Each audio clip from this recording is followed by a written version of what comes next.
Good afternoon. Good afternoon, everybody. Welcome to the fourth session of today's conference, which is on international relations. My name is Spyros Economides, and I'm an associate professor of international relations and European politics at the LSE, where I'm also the deputy director of the Hellenic Observatory. The topic and theme of panel number 4 is international relations. We have a distinguished panel of 3 speakers and a slightly different format.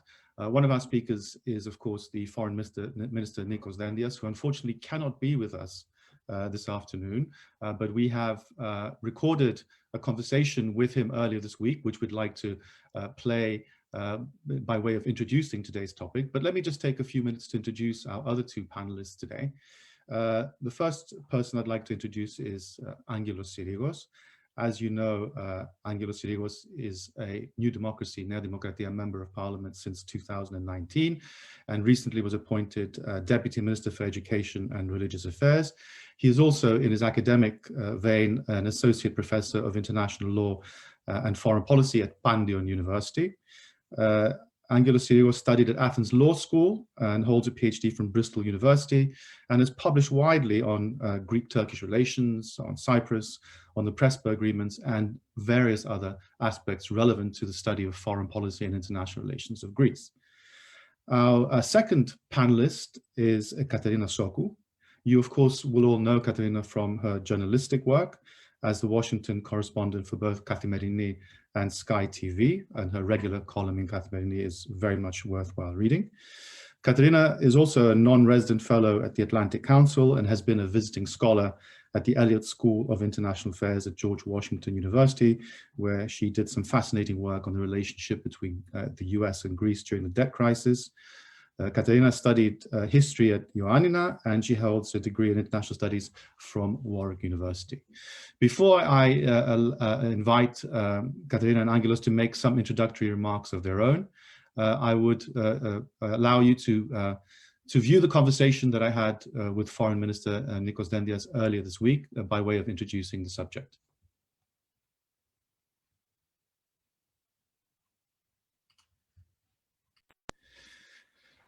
On behalf of the LSE Student Hellenic Society, I would like to welcome you to this conversation with Foreign Minister Nikos Dendias.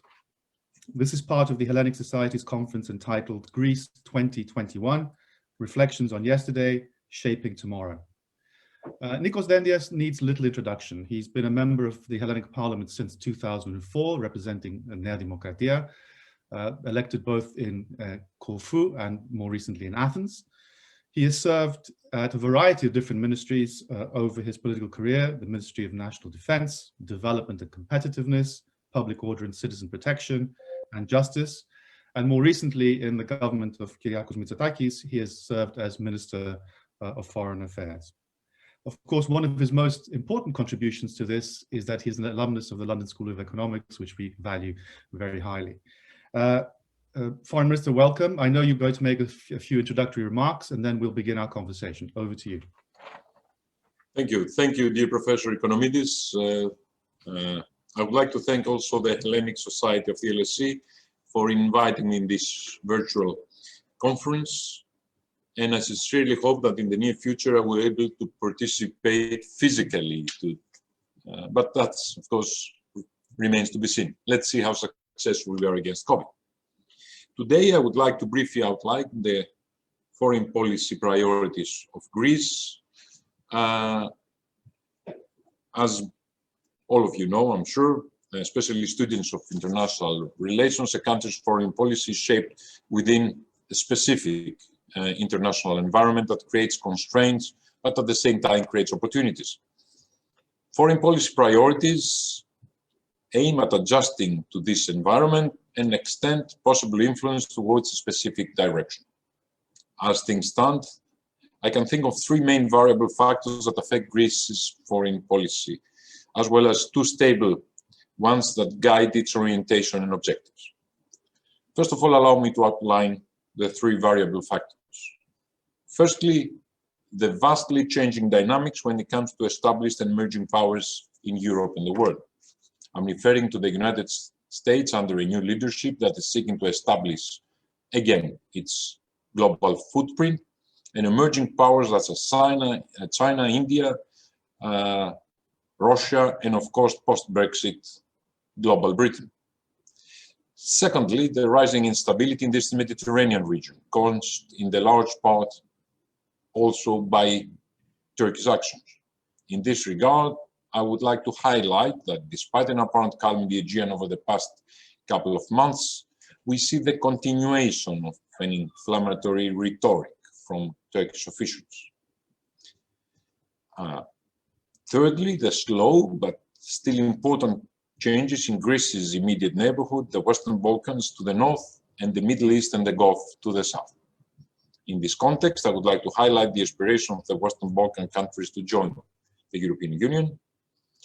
Also, the realignment in the Middle East, notably through the conclusion of the Abraham Accords and the efforts undertaken by countries of the region to put an end to enduring conflicts and divisions.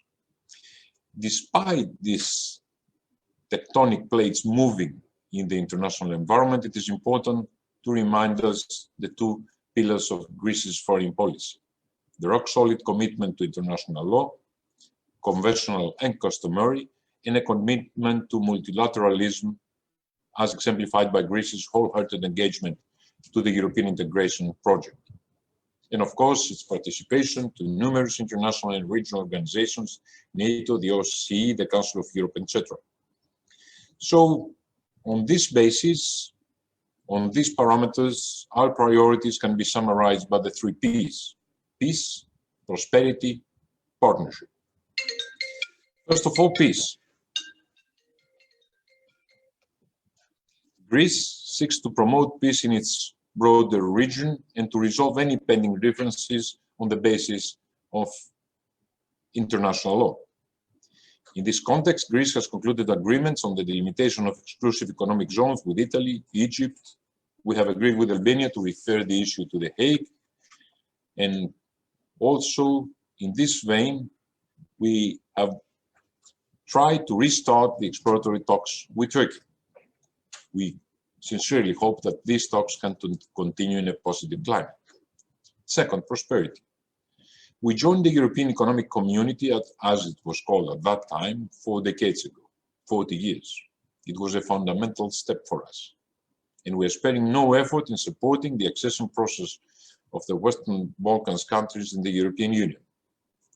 Furthermore, our objective is to strengthen relations between the countries of our broader vicinity in order to create an environment that will allow multilateral cooperation on a wide range of issues: trade, energy, renewable, tourism, education, interfaith dialogue, civil protection.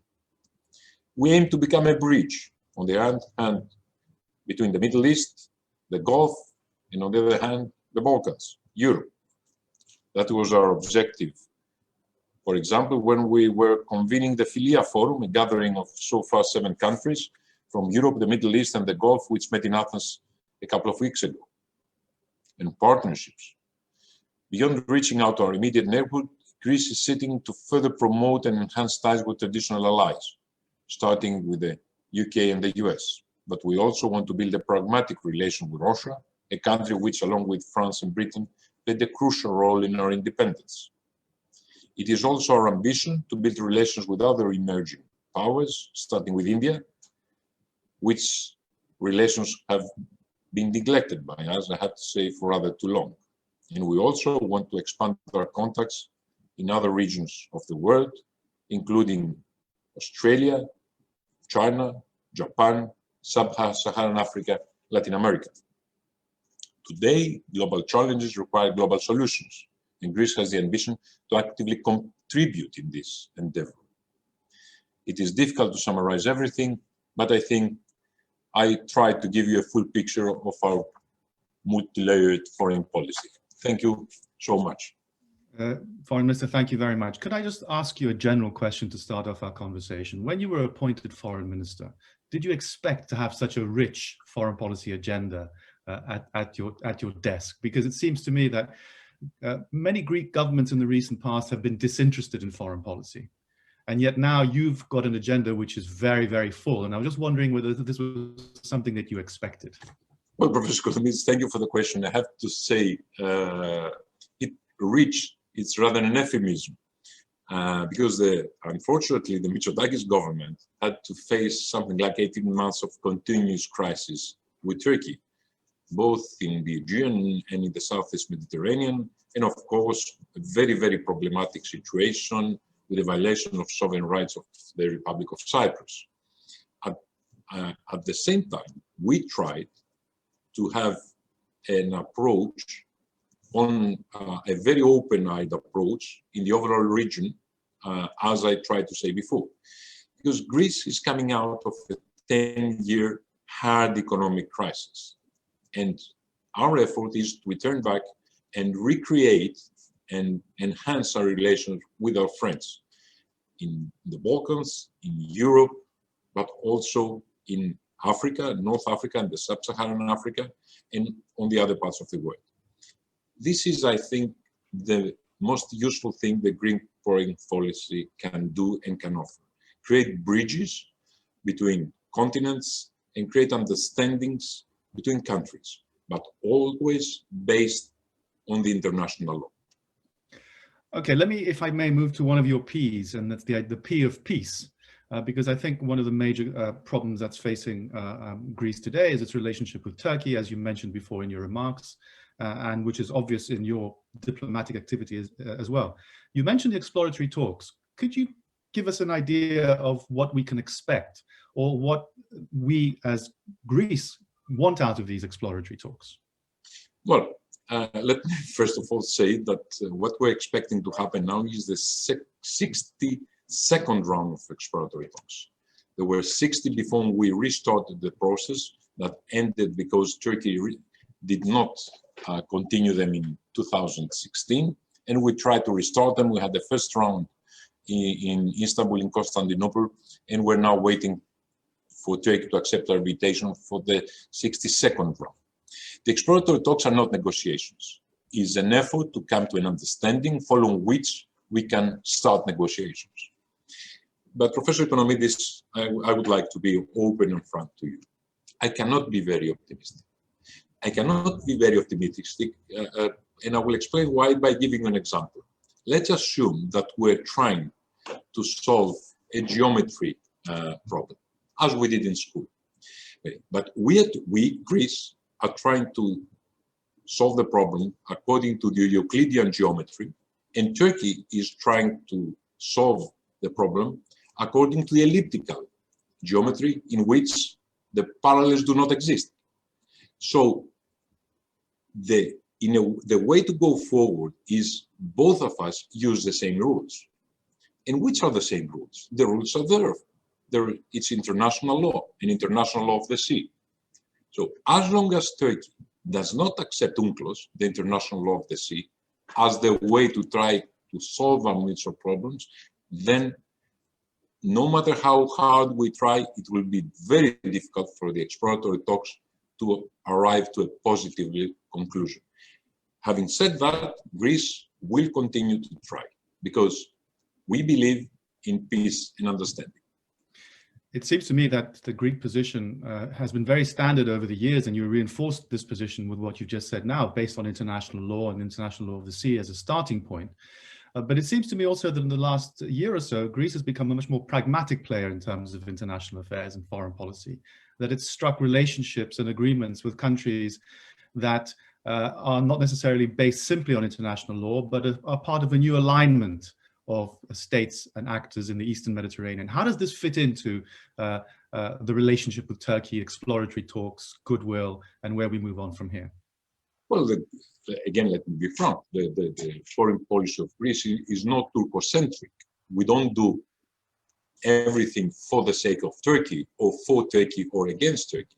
And honestly speaking, we're doing nothing against Turkey.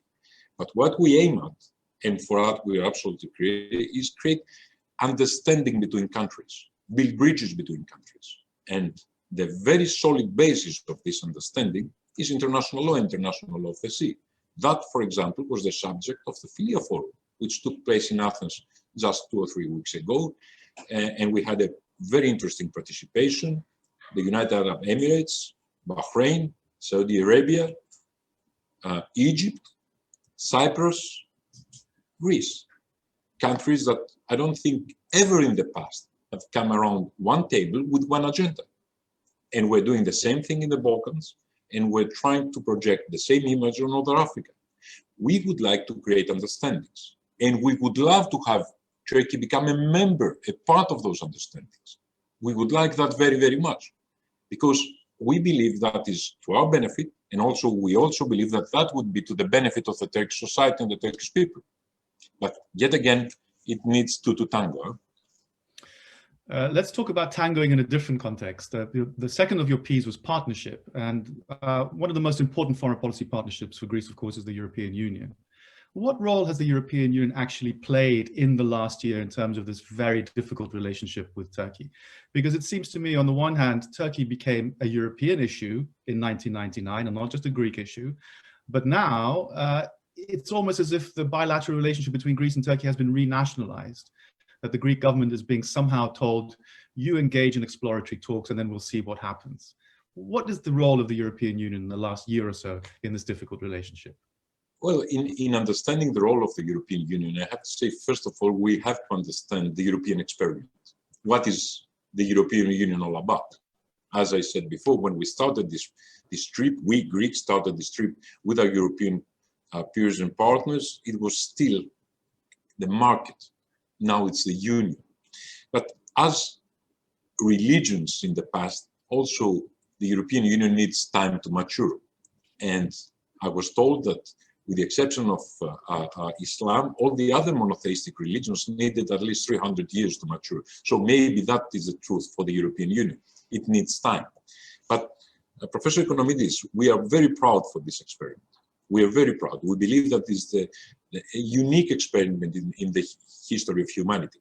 Having said that, we also clearly see the shortcomings.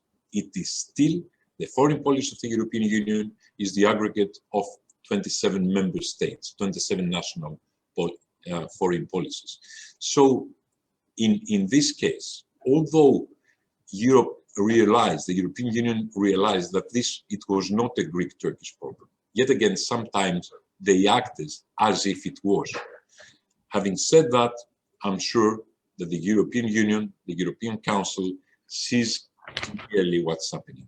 And I have to say, even if they did not impose sanctions on Turkey, at the same time, they draw a clear line which Turkey understood. On this matter, yesterday it was reported that President Macron had a dialogue with President Erdogan. What is our conclusion from that particular meeting? What should we take away from it? Well, it is not for me to say. It was for President Macron or for my dear colleague Jean-Yves Le Drian.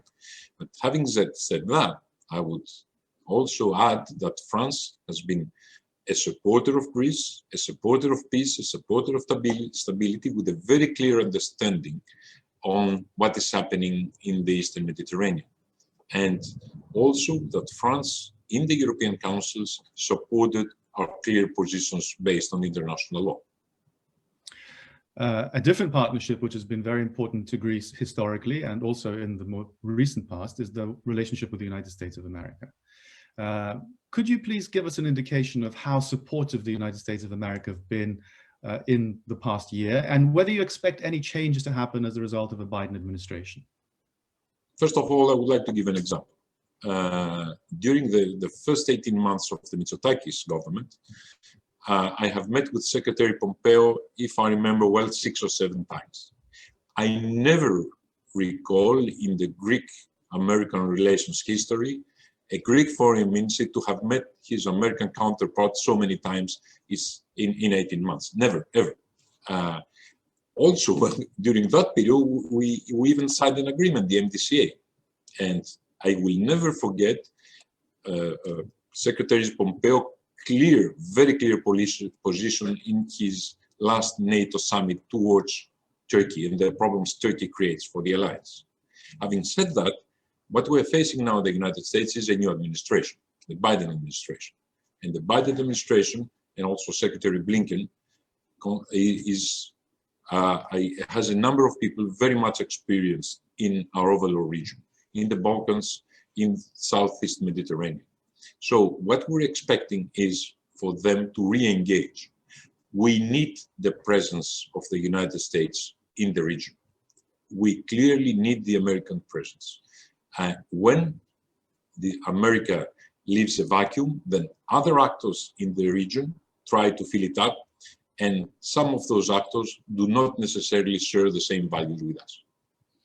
Is there a danger, you mentioned before emerging powers, China, Russia, other poles in the international system, is there a danger that because of US disengagement from the Eastern Mediterranean and an interest with more global aspects of its foreign and security policy, this vacuum will be created and it will be filled with other actors who were not necessarily as friendly to Greece as others in the past? First of all, Professor Economides, thank you for the question. It's not a question of friendliness. It's a question of value sharing, what we would like our region and the world to look like. Now, with the United States, we're friends because we share values, we share understandings. And that's why we support America's re-engagement in the region. That is the basis of that re-engagement, value sharing. Peace, security, prosperity for our people, not just the Greek people, but for the whole people in the region, people of the Balkans and also the Turkish people as well. We would like to have an affluent, modern, cosmopolitan neighbor next to us, an affluent, modern, cosmopolitan Turkey. We would not aspire for having a Turkey constantly in crisis, looking to become a radical Muslim state. This does not correspond to our hopes, but it's the Turkish people that have to decide, not the Turkish government, of course, not us. But we believe that Americans' re-engagement would be a factor for stability. And we would very much looking forward to the United States re-engaging in our region. Let me just shift focus slightly. You've mentioned the Balkans on a couple of occasions. I'd like to ask you a couple of questions to finish our discussion in relation to that part of our neighborhood. Is the agreement with Skopje working? Do you have any indications of a bettering in relationships since the agreement was struck? It's absolutely working. And I have to say, Prime Minister Mitsotakis has made it clear in the previous parliament. If the agreement, he said at the time, if the agreement is signed, then it's a binding agreement for Greece, and his government, the new democracy government, would abide by the agreement. So that's what we're doing. And we're trying to work in a way that is favorable toward the people of Greece and towards the people of North Macedonia. And I have to say, with all the problems we're facing, we're doing a rather good job.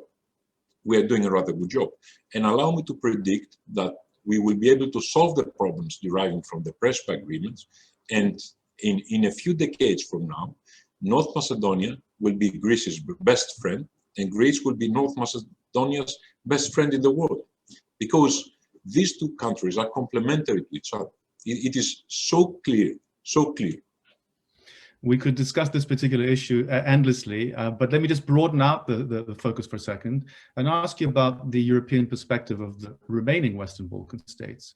Why is it that we cannot get any closer to the accession of the Western Balkan states to the European Union? What's the major issue here?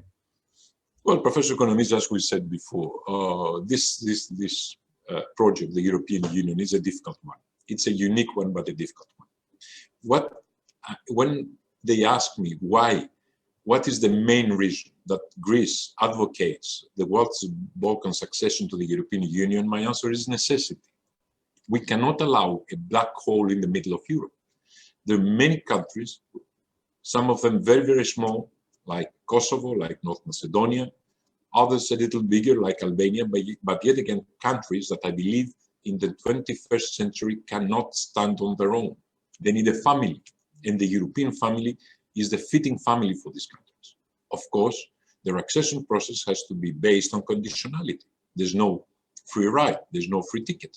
But what Greece is trying to do with our limited resources is try to help these countries towards the European Union. And at the same time, Greece is trying to persuade our European friends and partners, and most of all the European societies, that it is not to their interest to allow a black hole in the middle of Europe.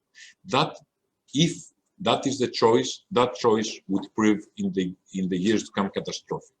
But I deeply believe that, as in the past, the European Union will make the right choice, and the countries of the Western Balkans sooner or later would become members of our expanding European family. I'm conscious that we're running out of time and you have a very busy schedule, but let me leave you with one last question. A lot of what you've said about the Greek neighborhood, relationships across the Aegean, in the Eastern Mediterranean, in the Western Balkans, sound very optimistic. Are you optimistic about where we'll be in 3, 4, 5 years' time in terms of our foreign policy? Oh, absolutely, absolutely. Because first of all, I'm an optimist by nature. That does not mean, and I don't consider optimism something that is contrary to realism. You can be both, but also because I see the clear indications. It is obvious that if we cooperate, we could create prosperity, peace, and stability. And it's so obvious that I cannot really believe that societies, government, and people will not see it clearly. Foreign Minister, thank you very much indeed. Thank you so much, Professor Economides. Thank you for the opportunity. I hope to see you in London soon. That would be very nice. That would be very nice. Thank you. Ευχαριστώ πάρα πολύ.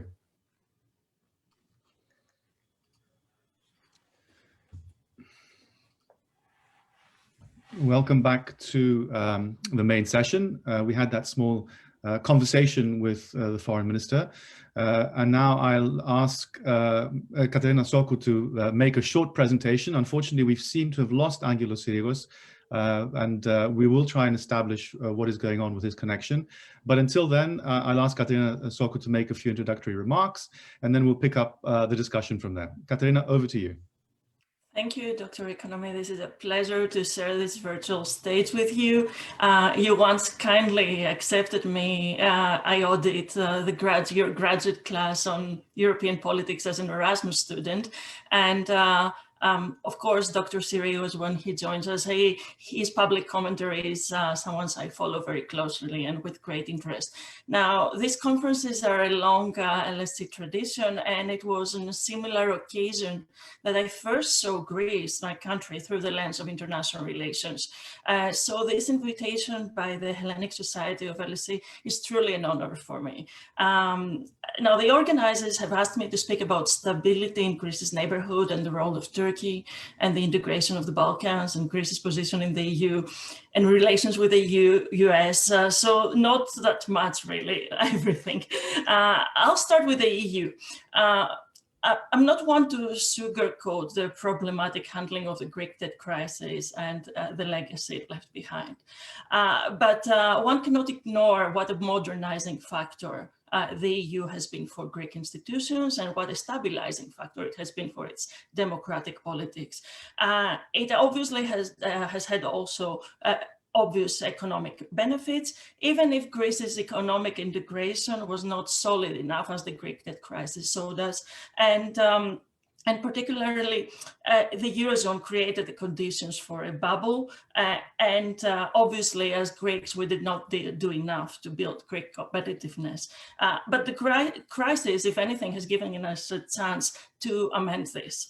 Now, for small countries like Greece, the sovereignty question that was posed in the Brexit movement, it was never posed that way in Greece. Quite the contrary. Membership of the EU is considered being part of a powerful club that gives us more international clout and, of course, a heightened sense of security. And when I was covering the EU at Tovima, I remember the Eurobarometer surveys where the Greeks always supported the common foreign and security policy as they viewed, and I think they still do, the EU as a security provider for Greece.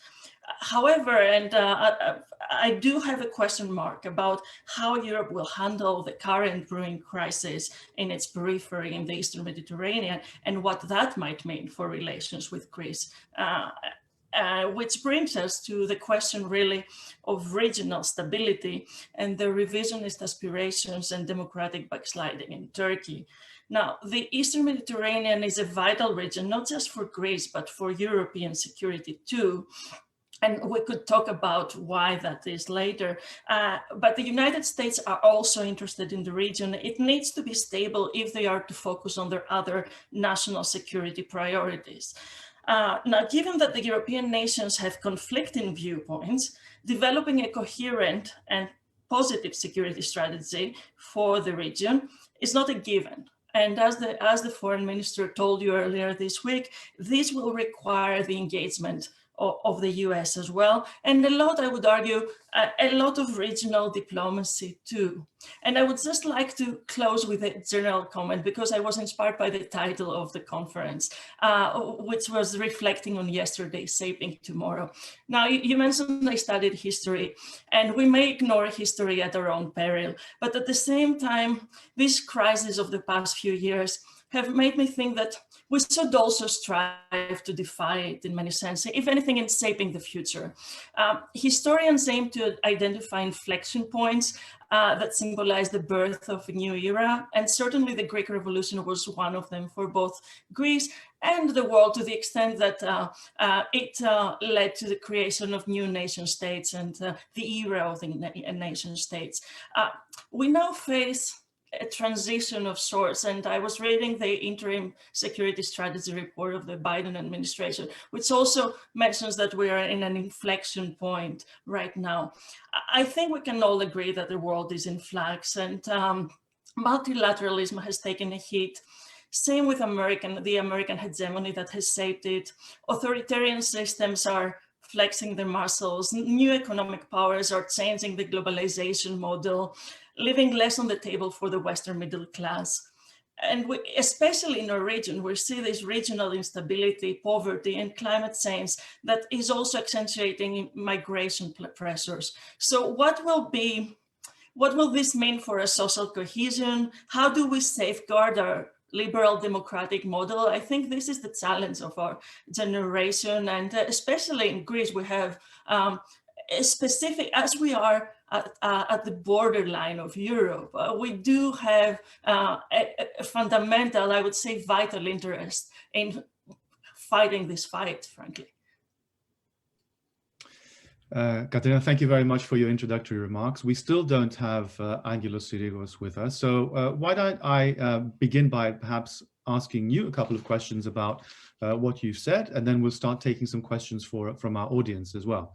If I could focus on two particular issues which you have raised, and I think which were reflected in the comments by the foreign minister in the conversation I had with him, and that is the European Union and the European Union's stance and position on the Greek-Turkish dispute, because I think there's quite a lot to say about that. And secondly, the United States of America, which you discussed towards the end of your remarks.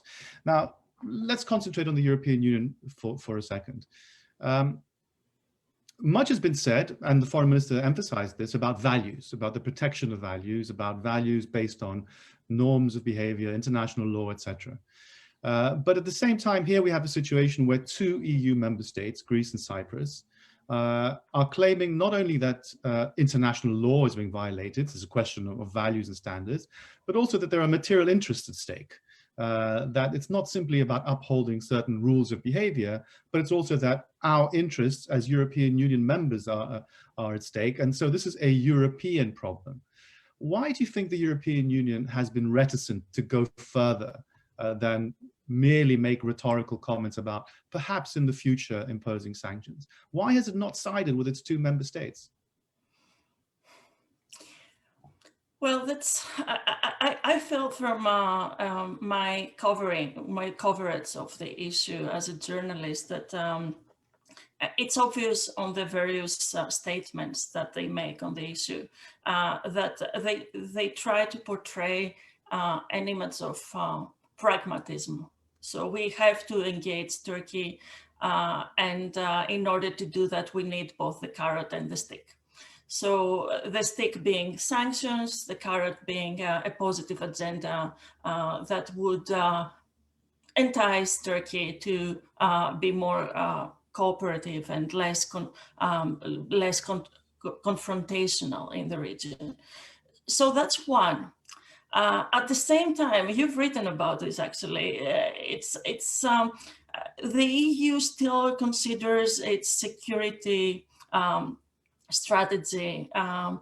It's a work in progress, and I think that given that the EU is a commercial bloc as much as anything, I would argue, they do tend to view relations with the rest of the world under that light. And that includes Turkey to a big extent. So the geopolitical argument that Greece and Cyprus is making is obviously something that is not as easily understood, say in Berlin, compared to their commercial interests with Turkey. And of course, there is a similarity here that I would like to draw on with the Greek financial crisis, when the Obama administration was trying to make the geopolitical argument for actually helping Greece help itself in the critical months of 2015 to reach a compromise that would keep Greece in the Eurozone. And there, I remember Secretary Liu, he was the Secretary of the Treasury, making the point to the Financial Times that it's a geopolitical issue as well as an economic one, because you need stable Greece if you are to keep the migration pressures, if you want to keep a stable region so that it can withstand the migratory pressures to Europe. And it's something that Germany ended up accepting reluctantly, and I think it's something that we will need to strive for this time around as well. If anything, because the same argument is something that we were thinking about in terms of, at least in the public discourse, that's something that Germany is also very interested in engaging Turkey so that it will be able to withstand those, manage these migration pressures in a way that is beneficial to all. Thank you very much, both for the answer and also for bringing up Germany, because one of the members of the audience has asked the question directly to you, in which they say, how would you compare the French and German attitudes towards tensions between Greece and Turkey? What motivates France to behave in one way and Germany to behave in another? And is this really the cause for the kinds of problems we see in terms of the European response to the Turkish challenge towards Greece in the Eastern Mediterranean, in the Aegean?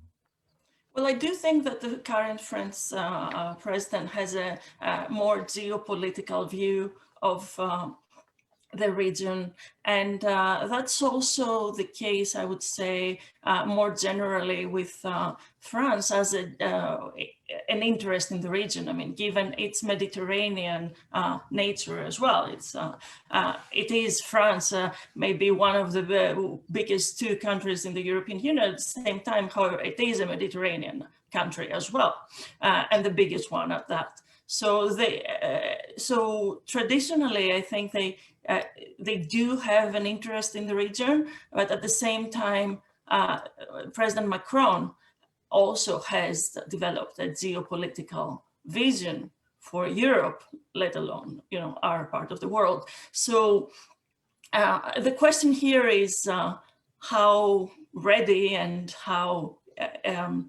able he is to follow up with his vision in practice. And you've also written, I thought that was a very interesting kind of example or metaphor, if you will, about how do you shape a common security strategy for the European Union. And you do have a lot of voices, right? And within those voices, what's the goal? To create a single security strategy for Europe, or do you need to bring these voices together and basically have a polyphony of a strategy rather than a cacophony of different interests? That is the danger, I think, that we're facing in the Eastern Mediterranean. And I think that's why, from a Greek point of view, it's wise, as its foreign policy is doing right now to engage both the Americans and the Europeans and the countries of the region. And I believe Dr. Sirigos has also written about that as well as something that we should be focusing on, because it will be a process for Europe to come to shape a common voice on these issues. And by definition, it will be a compromise of sorts. Speaking about this common voice, could I just, let's press on with this question for a second, because a lot of the emphasis, for example, that the foreign minister put in terms of the relationship with Turkey and in the European Union in foreign policy terms was based on values, as I said before. And yet what you're hinting at, and what perhaps the European Union is also hinting at, is that it's geopolitics that matters. Essentially, when our interests are at stake as Europe, as the European Union, then there'll be a harmonious voice. When it's about other kinds of issues based on something more nebulous like values and norms and standards, then you will have a cacophony. Then you will have people saying, no, we mustn't engage in relations with China because of human rights abuses. No, we mustn't try and engage with Turkey because of democratic backsliding. Is it really more honest to say that Greece's foreign policy is becoming, and perhaps should become, a lot more pragmatic, a lot more realistic, engaging with as many potential partners and friends as possible to try and achieve its foreign policy goals, rather than relying on the European Union, which is not really finding a particular voice? I think it has in practice. It has already done that, Greek foreign policy. And one example I can think about is the relations with Israel and how much they have improved in the past 10 years, really. And this is something that actually fits, I think, the value project as well to a certain extent. Why? Because if we are to save, as I said, our liberal democratic model, we do need to engage both on the transatlantic partnership, right? I mean, this is the biggest alliance that promotes these ideas and values. So if should Europe be so challenged in its immediate neighborhood that it cannot preserve its own values within the European Union, or like free movement of people? I mean, we saw what happened with the migration crisis. We saw what happened with COVID. If we cannot secure the free movement of people within the European Union, how will be? I don't know how we can really talk about it, you know, our values as a European Union, and let alone engage with the Americans to preserve them. So I do feel that sooner or later, the Eastern Mediterranean and, you know, beyond a certain, beyond Turkey as well, frankly. Okay, Turkey is the major problem right now, but the climate pressures, the prosperity concerns, these will be on the horizon for many decades to come. So we do need to provide an answer to these questions. And Greece is a bastion of the West in the region. And the question for me is, you know, do we want to keep this bastion or not? Yeah, I mean, I think I agree with you 100%, but there's, you know, the problem of liberal democracy and democratic backsliding and the protection of values within the European Union goes far beyond only the migration problem. You know, illiberal democracy has become a buzzword for populist movements in countries like Poland and Hungary and elsewhere, even in the United Kingdom, which has now left the European Union. So I think we've got an issue which is resonating and is not just to do with the countries that the EU may engage with outside its borders, but it's to do with what's happening within its borders as well. Let me move slightly to the other focus which I mentioned before, and that is of the United States of America. You have a very clear vision because of where you are and what you do in terms of the US. How do you think the US has contributed to, for example, getting Greece and Turkey back to the table in the exploratory talk dimension up to now? Do you think that there is potential change under the Biden administration, or will this continue in the same kind of process? Is it right to say that the United States of America has become, as you sort of again hinted, an equal player in the Eastern Mediterranean to the European Union? And does this help the situation or confuse it?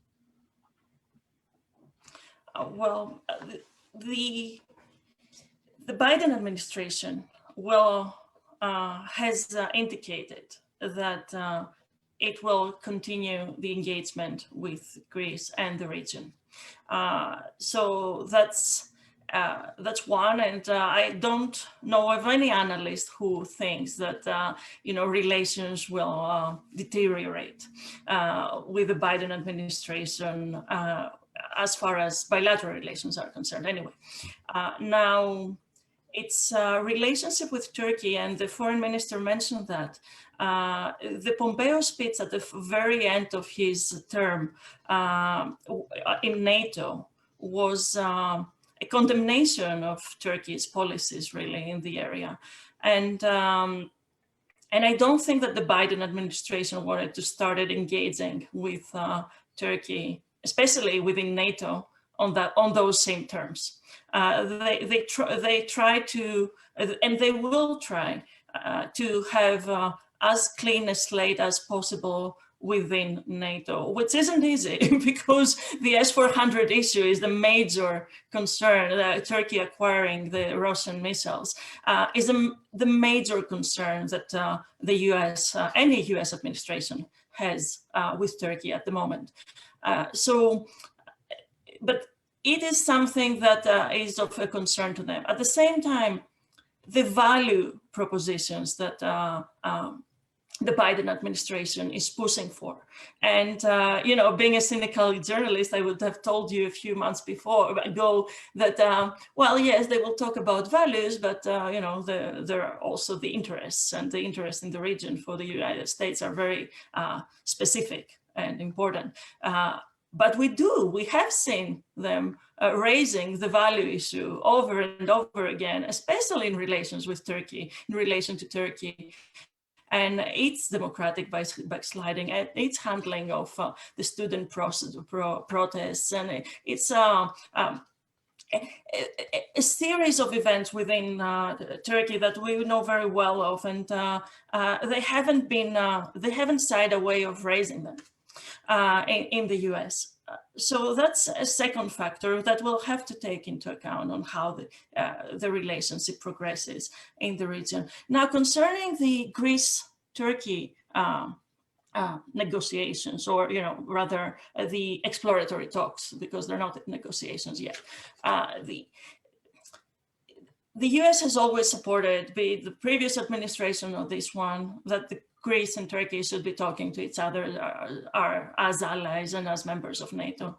So this is the same. It hasn't changed from the Trump administration to the Biden administration, and both administrations actually said as much and declared as much on the record, on the public record. So this continues. I think what maybe, if anything, because of the democratic backsliding in Turkey and the concerns that it was obvious, they were obvious to both to the State Department, if not the White House, during the previous administration, and certainly throughout this current Biden administration. I think the US realizes the change that has been happening within Turkey, and this, if anything, leads it to a better understanding of the limitations that Greece might face in engaging with Turkey on these issues as well. I don't know how this will, take hold in practice, whether they will still kind of encourage, and how much they will encourage Greece to engage, and under what conditions. And I think it's wise from the Greek foreign policy perspective to kind of engage both the Europeans and the Americans to set the conditions for these talks, right? And this engagement, because you cannot have engagement without standards and conditions, especially when you're faced with this specific government in Turkey. You said you were going to say something from a point of view of a cynical journalist. Let me join your cynicism in a sense, or pursue this idea of cynicism, and suggest that, and this reflects some of the questions that are coming through from the audience, which I'm not using, verbatim, but I'm just transferring them so we can continue with the discussion. My cynicism stems from something which is slightly broader in relation to the US and the Eastern Mediterranean. And that is that deep down, and as a historian yourself, I think you will appreciate this, that deep down, we sense and we know that the strategic importance of Turkey has always been far more important to the transatlantic alliance, and perhaps even to the European Union, than the interests of, say, Greece or Cyprus, or even the so-called values of the European Union. And so where we constantly see Greece trying to persuade its European partners to be more forceful, and where we see the intervention, the diplomatic intervention of the US as something which is valued as a way of meeting the demands of a relationship with Turkey, I always feel uneasy. I always feel uneasy in the sense that the bottom line in pragmatic realpolitik geopolitical terms is that there's far more at stake for Europe and for the US in terms of what happens in Turkey than in what happens in other countries in the Aegean Eastern Mediterranean region. What do you make of that? Well, I do share your concern, and I do share your concern about the assessing the strategic value of Turkey. And there's one thing to wistfully think that the strategic importance of Turkey is diminishing, and reality is, what our allies make it to be, right? If they still think that Turkey is important in the region, they engage with Turkey accordingly. So this has been, I would argue, though, that as important as Turkey is for the Americans, its democratic backsliding, and especially its revisionist policy in the neighborhood, is creating a fundamental challenge for the Western Alliance. So it wants to engage Russia, China on its own terms. And to the extent that the national security strategy of the United States identifies the rivalry of the big powers as the major threat for its national security, then this is an issue that one has to take into account. So under the Erdogan government, and to the extent that the changes he's making in the Turkish policy and society remain as they are, I have seen Turkey shifting towards more and more, despite its partnership, its membership in NATO, towards that camp, if you will. So no one is happy to acknowledge that, right? And Greece doesn't want that either. But at the same time, you cannot ignore the fact that it is happening. And I guess the major question and discussions and debates these days in Washington is, is this something that is here to stay, or is this something that after, an era following Erdogan might change? So this is still kind of the discussion that we don't know the answer to, frankly. But it's certainly something that I feel that a lot of people in Washington will be focusing on. One of our members of the audience, Christos Zacharakis, who's studying politics and economics at the University of Reading, asks a question in relation to the EU that we discussed before, and says, is the policy of the EU a policy of appeasement towards Turkey? especially in the context of energy resources in the Eastern Mediterranean. This fits in a sense with the question that I was asking about whether in the end, the interests of the EU are primarily focused on Turkey rather than on its member states, Greece and Cyprus, in this particular context. Mm-hmm. Well, that's a danger. Yes, I mean, I don't think it's, we have the verdict yet, but I think that the danger in this particular situation, and I recently actually, we wrote a piece with George Pagoulatos of LMEP at the Atlantic Council, and we actually argued that if the current tensions between Greece and Turkey and on the Cyprus issue are resolved in a way that undermine international law and undermine the values that we, not only in Greece and Cyprus, but the European Union wants to portray, that might have longer term destabilizing factors in the region. It's not. It will not be a problem just for Cyprus and Greece to deal with. I mean, if you destabilize, and we've seen the effect that such national crises have on the politics of Greece and Cyprus, and I would argue that if we are to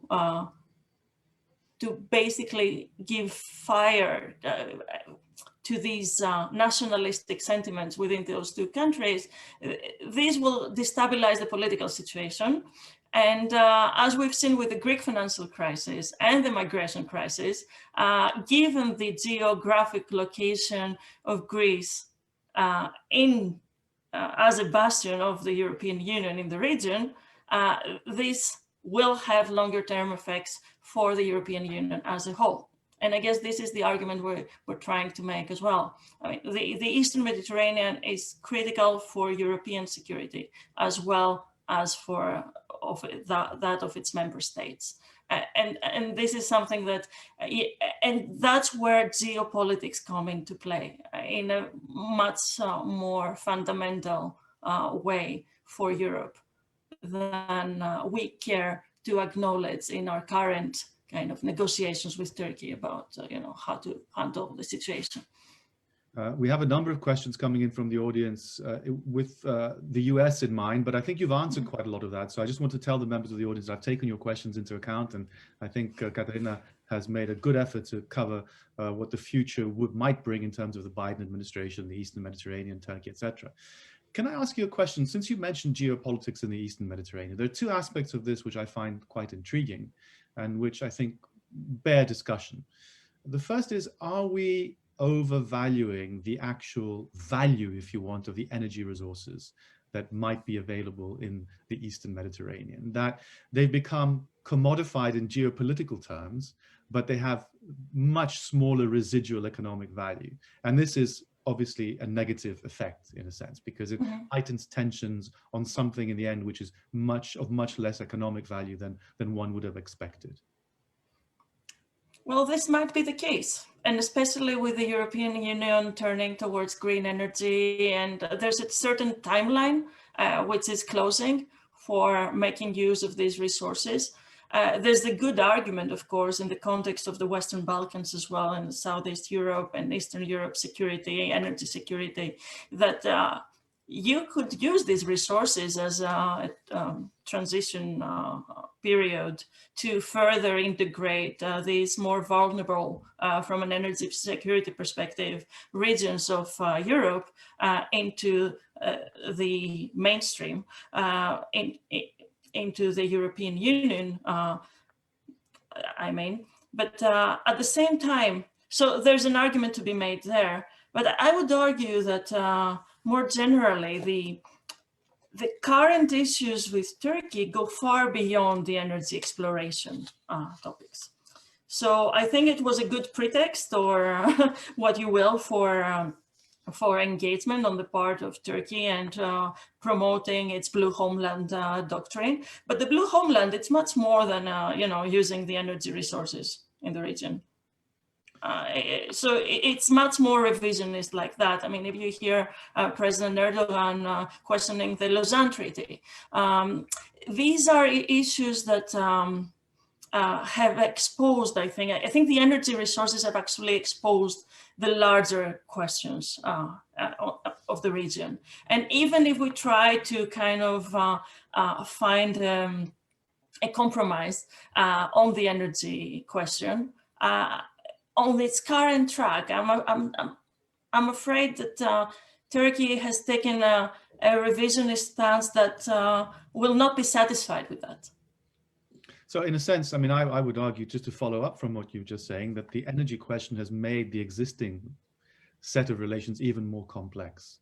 And that the existing revisionist tendencies, the tensions in the Aegean, which go back, for a generation, if not more, have been made even more complex by the particular energy question, which in a sense may be overvalued as well as an economic commodity. So the situation becomes even more volatile in a sense, because there are more factors thrown into the mix. But at the same time, I would argue in the context of the Eastern Mediterranean, if we leave Turkey out for a moment,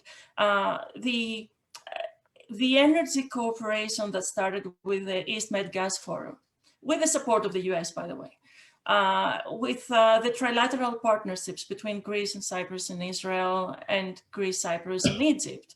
And it's funny how these two triangles facilitated cooperation between Israel and Egypt as well on these issues. And when we're talking about trying to stabilize the region to promote peace and prosperity, energy, especially in the context of the rapprochement between Israel and its Arab neighbors, adds another perspective of actually helping the countries of the region come closer together. So to the extent, and Greece and Cyprus have been fundamental with in their cooperation with Israel in this effort, which was very much promoted by the previous administration in the US. And in my understanding, it's still, at least the trilateral partnership between Israel, Cyprus, and Greece is still very much supported by the Biden administration. Yes, as regards to Turkey, and there needs a way to engage, to see how we deal with that, let's put it like that. But in the sense of the Eastern Mediterranean Gas Forum, it actually has had some very positive results for the region. Let me just one final question on this, because I think there's something here to be examined in terms of the broader aspects of Greek diplomacy and foreign policy that have emerged as a result of what has happened in the Aegean and the Eastern Mediterranean. Relationships with Israel on a bilateral, trilateral basis are interesting in and of themselves for the reasons that you just mentioned, but we mustn't forget there's a background in terms of Turkish-Israeli relations, which signals a slightly different rationale for wanting to engage with Israel in a particular way. Arguably, Greek diplomacy and foreign policy with respect to the Gulf states, which has become increasingly prominent as something promoted by the government, also piques the imagination in terms of why is this being done. Now, the foreign minister in his conversation with me earlier was talking about bridges and values and cooperation, but it also seems to me there's a degree of real sort of trying to get as much support for Greek positions and as possible in terms of the Eastern Mediterranean, and a wide variety of partners in some kind of informal agreement will add weight to the Greek position. Let me just tack on to this question by Achilles Vavitsiotis, who says that perhaps Greece's positions towards Turkey and especially the EEZZ are somewhat maximalist. So there's an idea here that, let me put it bluntly, that Greece is playing hardball. That on the one side of the equation is the devotion to values and norms and standards of behavior, which we accept and uphold both as an individual country and as a member of the European Union. But on the other hand, there's a realization that what really matters, the fundamentally important factor, is power. And power can be accrued in a variety of different ways. And one thing that we really have to do is get as many friends on board as possible. What do you make of that argument? So my sources tell me about in the Greek foreign ministry and in diplomacy about Greece's position is that if you're preparing to go into a negotiation or hoping to go into a negotiation, you never start negotiating before you reach the negotiating table. So to the extent that Greece has maximalist positions, meaning that it's not willing to say beforehand that it might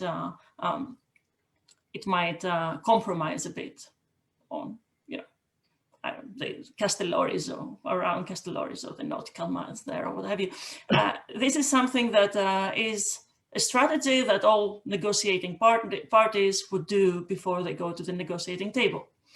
And actually they point also to the EEZ agreements that have already been made with Italy, with Egypt, to show that in practice, once a negotiated solution was found, Greece didn't end up being as maximalist as Turkey would like it to appear right now.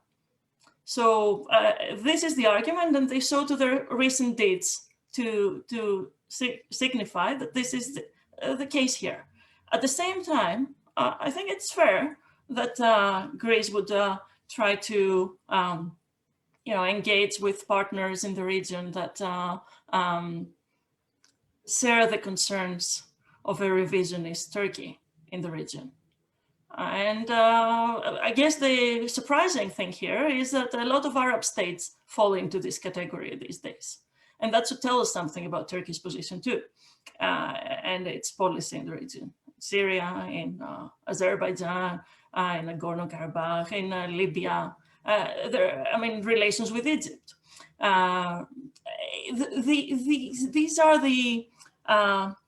These are fundamental concerns that I think Turkey's neighbors in the region have about the current policies of Turkey in the region. And yes, I think that, the idea that we should go to an international court of justice to settle this dispute with Turkey, and that Greece is ready to do that has been expressed by the Prime Minister of Greece publicly and repeatedly. I think it should alleviate any fears that Greece is maximalist in what it seeks to achieve in these negotiations. Because if you leave the situation to the International Court of Justice, but by definition, you imply that you will accept whatever they will decide. I mean, I think the one thing that we can't deny is that in the last year, especially, the Greek diplomacy and foreign policy has been more active in one short space of time than it has been in the last 10 years. And I think under the previous government, there were two initiatives which were very important. One in relation to the resolution of the name issue and the Prespes agreement and the emergence of North Macedonia. The other, of course, was Cyprus, where there was an attempt to contribute to finding a peaceful solution to that long-standing problem.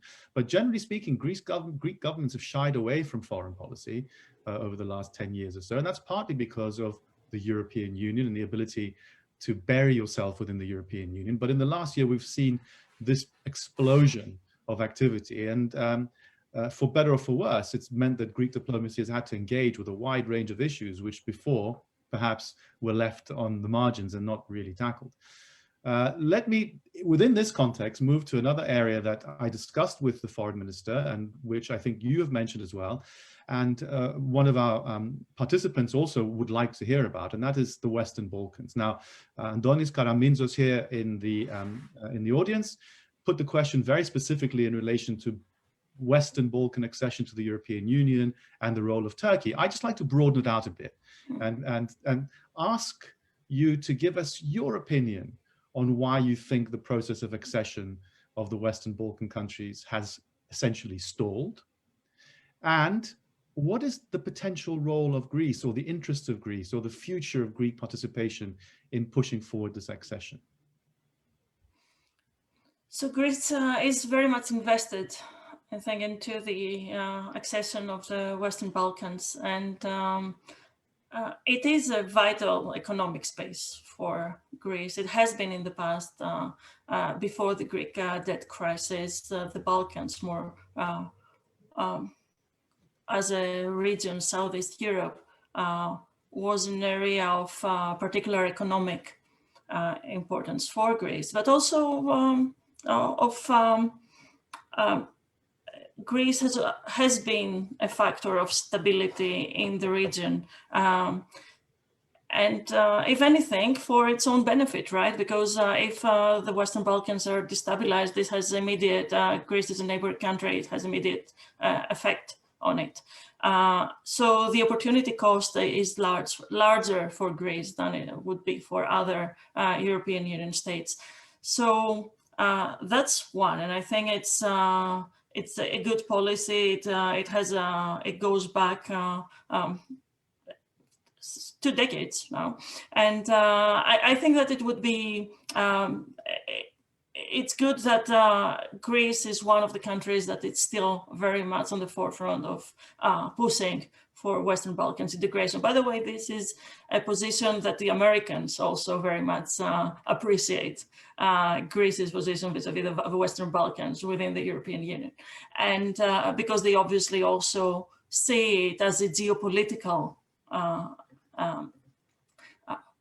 goal to integrate the Western Balkans so that foreign powers' influence in the region are not as as dominant, and that includes Russia, that includes China, and increasingly it includes Turkey as well.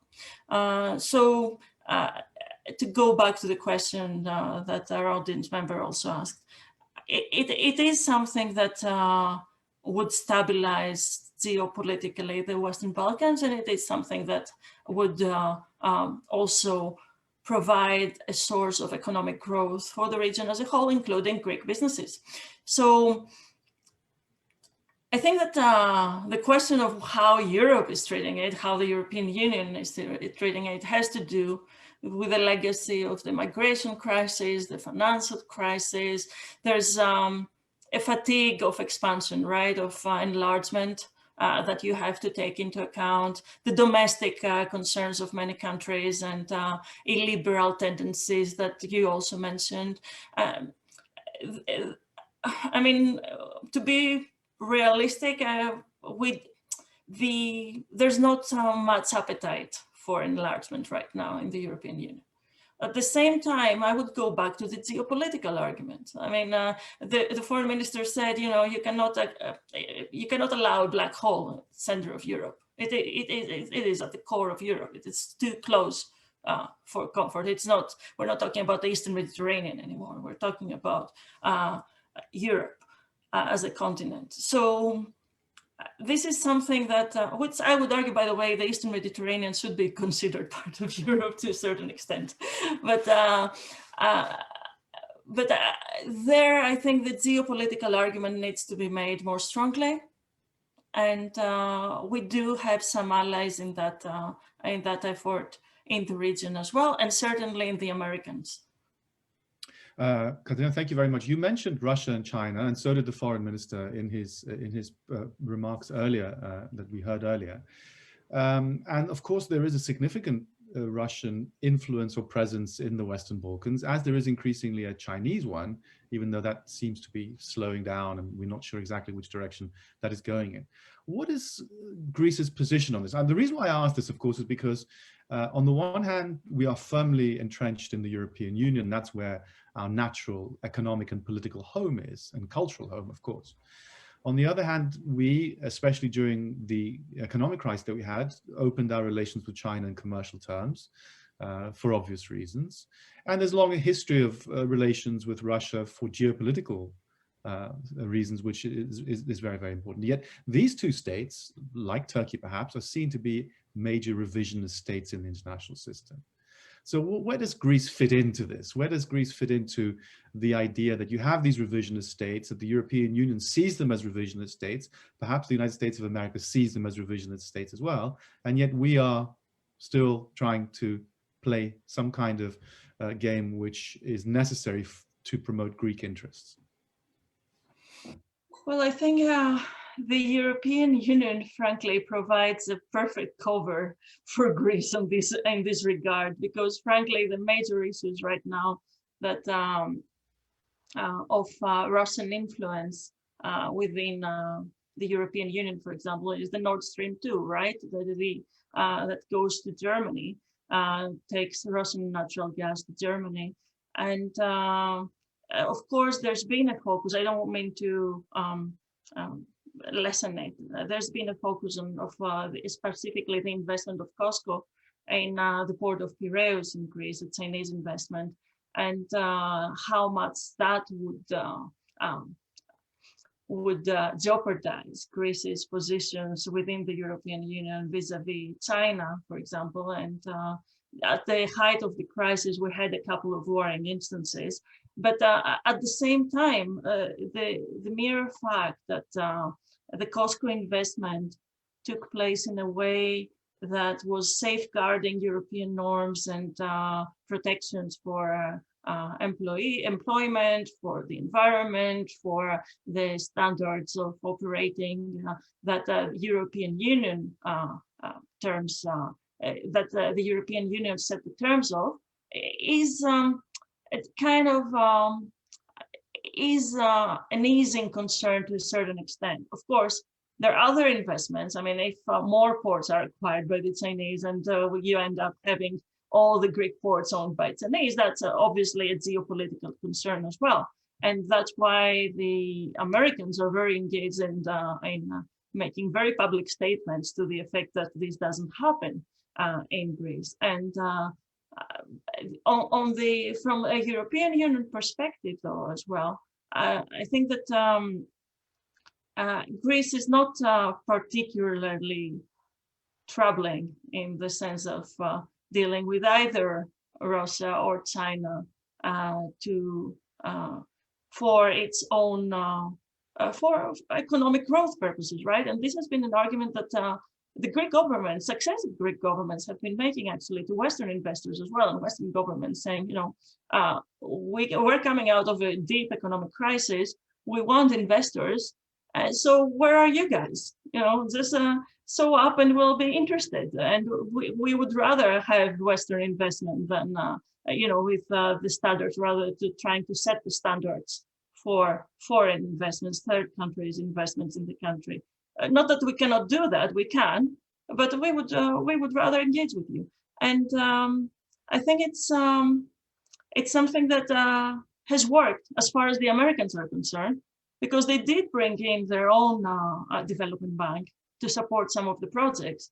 So a few of the projects that are currently infrastructure projects, big infrastructure projects that are currently taking place in Greece, also have the support of the US Development Finance Corporation, which came in order to support this investment with the mind of in the threat of the Chinese and Russian investment in the region, and what that might mean. So, yeah, personally, I would like to see the European Union being more of a geopolitical player and thinking more in those terms as well, as far as our region is concerned. So I think the Americans can be helpful to a certain extent in that regard. Okay, let me ask you one last question, Katerina, before we close. And this is the million-dollar question. If you can get your crystal ball out and tell us what you think is going to happen in terms of exploratory talks, in terms of the Aegean, in terms of the Eastern Mediterranean, in the European context, in the transatlantic context, any aspect of this that you want. But looking forward, what are your expectations? Do we get a good solution for everybody? Or do we continue in this on-off way with persisting problems into the next decade without a sort of any kind of light at the end of the tunnel? Well, I don't think the conditions are currently there for a solution that will be satisfactory to everyone. I think that I'm personally very concerned about the trajectory that Erdogan has taken Turkey on, and I don't see him going to The Hague. I don't see him agreeing to that. So to the extent that we could put pressure, international pressure, for that to happen, you know, maybe it might have an effect. Cyprus is a little bit more. Cyprus is a bit independent of that concern, and it has its own process, which is restarting at the UN. So this might be an issue where progress, however you want to define it, might take place. I'm not sure it will be a good solution for the Greek Cypriot side, given again where we stand and the tendencies of the other side. But on the maritime conflict between Greece and Turkey, unless there is a change of heart within Turkey, I don't see how we can reach a compromise on the Greek side. I mean, I don't see us accepting the blue homeland doctrine for the Aegean. Okay, Katerina, thank you very much indeed. On behalf of the LSE Hellenic Society and on my behalf as well, we'd like to thank you very much for giving up your time to participate on this panel in this conference. Unfortunately, Angelos Sirius couldn't join us today, but I think you have more than covered the ground that we wish to cover in a really insightful way. So again, thank you very much for joining us. And now I'll hand you back to the organizers. Thank you very much. Thank you.